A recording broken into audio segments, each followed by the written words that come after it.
What's good, YouTubers and YouTubettes? This is JBsports back again with another one. Former two-time welterweight champion Shawn Showtime Porter recently did an interview with the BBC podcast. They talked about a couple of different topics. One being what happened with the Crawford fight. Why did that fight fall through? And what's next for Shawn Showtime Porter? And Porter made some interesting comments in regards to those two topics. Now, as far as the Crawford fight goes, he said the reason why it fell out was because, number one, he felt that he went about it the wrong way. He felt he should have handled that behind closed doors, with Crawford being such a dear friend of his, that he should have handled that behind closed doors. And he shouldn't have been so public with his demand to fight Crawford. Is basically what he said. Never mind that he was the number one mandatory contender in the WBO for 9 months. He should have been pushing his foot on the gas, pushing the gas pedal, and trying to make that fight happen. Never mind that. He worried about hurting his good dear friend Crawford feelings. He worried about embarrassing Crawford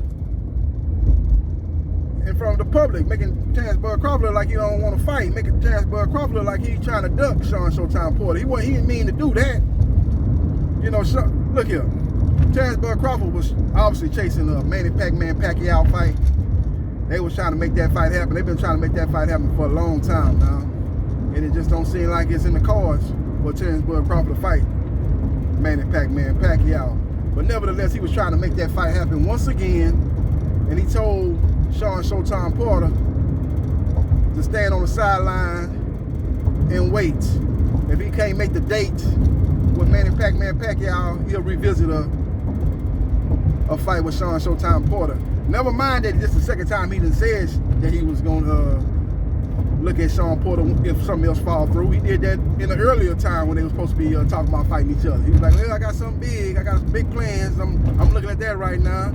And if that doesn't happen, then I'll come your direction. And he didn't come his direction that time, and he ain't coming his direction this time. So Shawn Showtime Porter is on the outside looking in as far as fights that he was looking to make. As we know, Errol Spence Jr. is unavailable. He's slated to take on your Dana Ugas in the summer of 2021. That fight probably is going to take place in August. It was going to take place in July, but due to the fact that Deontay Wilder going to be doing a pay-per-view July 24th with Tyson Fury, that's going to be an ESPN pay-per-view and a Fox pay-per-view. So they're not going to do two pay-per-views in a 2-week span, because Errol Spence Jr. was slated, from what I was hearing through my sources, he was slated to take on your Dana Ugas on July the 10th. But that's no longer going to be the case. Now, Shawn Showtime Porter could slide into that slot and fight, you know, and they could do a fight on regular Fox.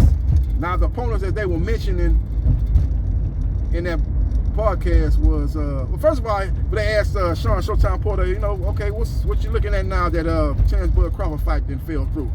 He said, well, me and my dad, we done got together with the team, and we got several names that's on the list, and that's several names that we're considering fighting in my next fight. He was talking vague. He didn't really want to mention no names. So one of the guys on the BBC podcast, you know, he really pressed the issue. He's like, okay, what about the regular WBA welterweight champion, Jamal James? And what about Keith one-time Thurman? And Shawn Porter said, yeah, they on the list. They on the list. So he did reveal that they were on the list for consideration for his next opponent. And then one of the guys on the podcast that hosts that PBC podcast asked him about Mikey Garcia from Oxnard, California. And Shawn Porter, man, sometimes he be saying, just be tripping me out, man. He said some similar things to when they was talking about first fighting Crawford. He said, look, Mikey Garcia is a guy that I never saw myself fighting. Mikey Garcia is a guy that I never saw myself sharing the ring with. So he never considered fighting Mikey Garcia. And I guess because Mikey Garcia starting out at what? He started out fighting at what, 126 when he started his pro career? I think he started out at 126, so maybe that's why he didn't really see himself in fighting Mikey Garcia. But he should have saw himself fighting Mikey Garcia once Mikey Garcia fought Errol Spence Jr. in 147 pounds. He got washed in that fight, but he fought at 147 pounds. So maybe you didn't see yourself fighting him once, you said, well, he got beat. He's too little coming up and weight fighting a guy like Errol Spence Jr. So why did you see yourself fighting him when he beat Jesse Vargas at 147 pounds last year? You didn't see yourself fighting him then. He was a worthy contender then because he had beat a name guy, Jesse Vargas. Jesse Vargas is definitely a top 15 welterweight, and he beat him.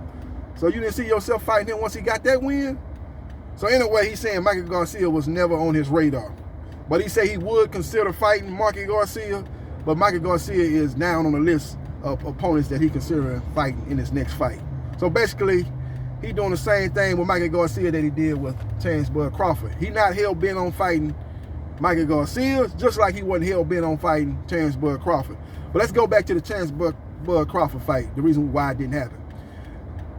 Shawn Porter saying he should have been a little bit more behind the scenes and a little bit less vocal publicly, but that wasn't the reason why the fight didn't happen. He could have did the behind the scenes, just like his dad. Actually, they did do behind the scenes. His dad went to Bob Arum's top-ranked office and tried to negotiate a fight between his son and Bud Crawford.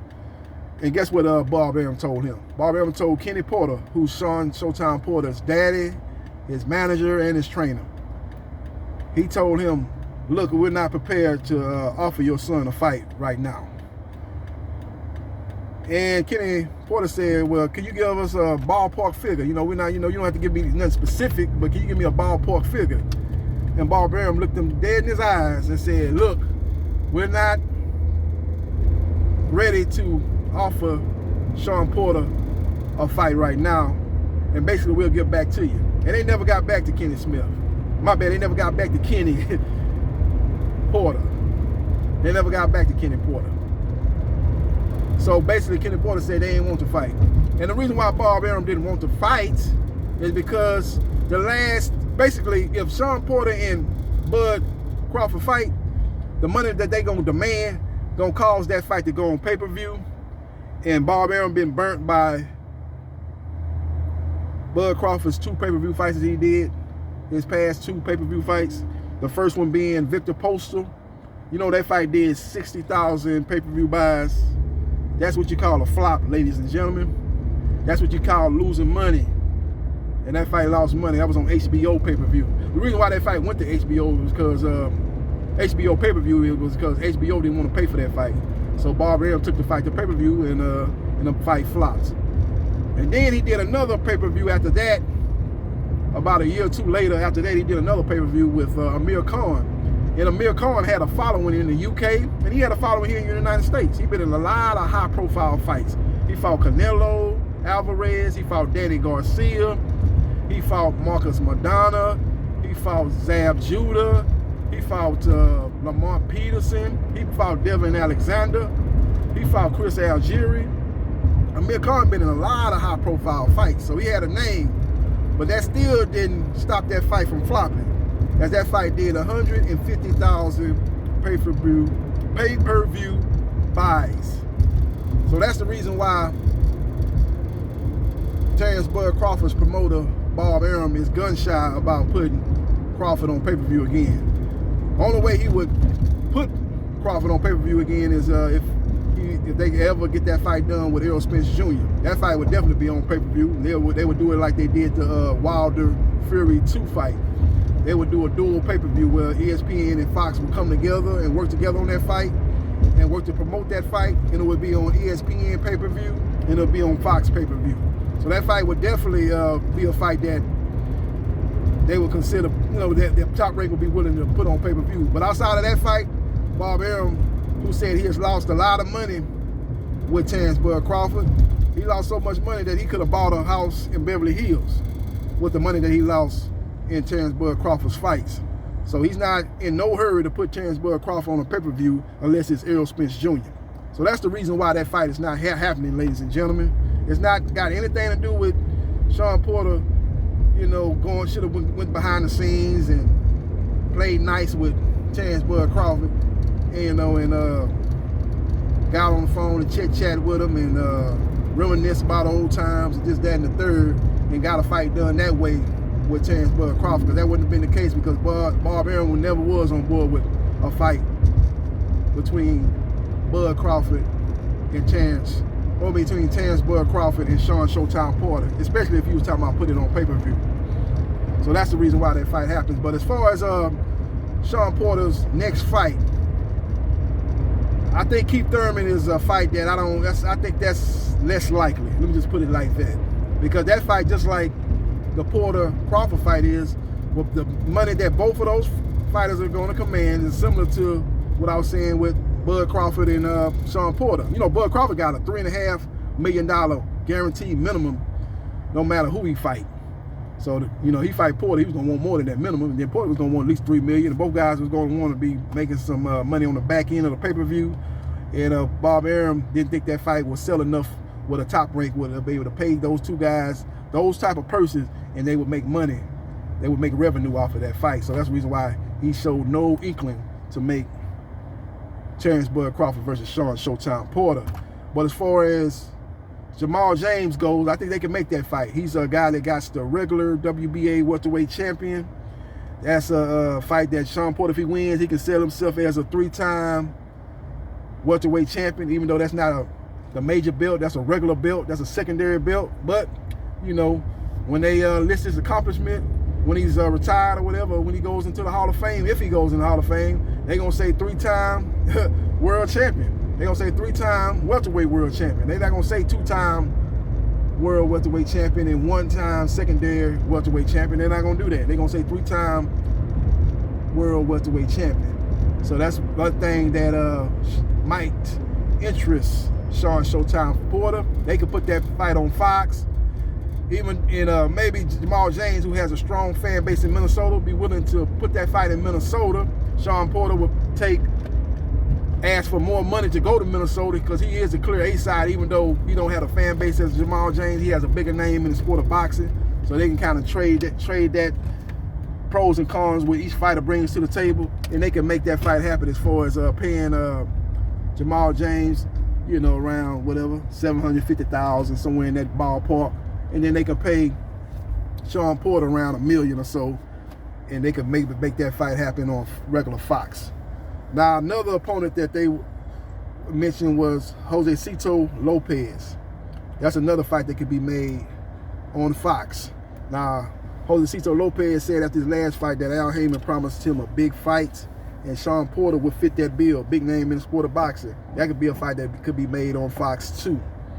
As Josecito Lopez, who will be able to bring a Latino audience to this fight, will be able to command around $750,000. Same way with Jamal James. He don't have the far as the strong fan base that Jamal James has in Minnesota. He has not showed to have fights. Well, they ain't never had no fight in Riverside. That's where he's from. He's from Riverside, California. But he does have a following there. He does good numbers when he does fight in LA, even though he's not the main event. When he fought on undercards, he's had a lot of support. So that could be a fight that they could do on Fox too. So those are the opponents that they mentioned for Shawn Showtime Porter: Jamal James, Keith "one-time" Thurman, and Josecito Lopez. I look at Thurman as more of the third guy, the third option. If I had to rate which ones I think is going to happen and which ones I think are less likely to happen, I probably have to rate Jamal James number 1. No, I have to rate Josecito Lopez probably number 1, Jamal James number 2, and Keith "one-time" Thurman number 3. I rate them in that order as far as most likely opponents for Shawn Porter in his next fight. So we will see what happens and we will see what transpires. But that's some of the stuff that was going on in the PBC podcast with Shawn Showtime Porter, interviewed a couple of days ago. Let me know your thoughts about what you think he said about Terrence Bud Crawford fallout and what he said about his likely next opponent, which is slated to take place July 10th, 2021. And they're trying to find a venue and a date. Basically, well, they got the date. They're trying to find a venue, and they're trying to find out if where that fight's going to take place. It's going to be on Fox, which most likely is going to be, or they're going to have to be on Fox pay-per-view, which is more likely if he fight Keith "one-time" Thurman. If that's the case, they might have to move it off the July date. They might have to move it toward the August date because, as we know, Tyson Fury versus Deontay Wilder will be fighting July the 24th, and they won't be doing 2 pay-per-views in the same month. That's not going to happen.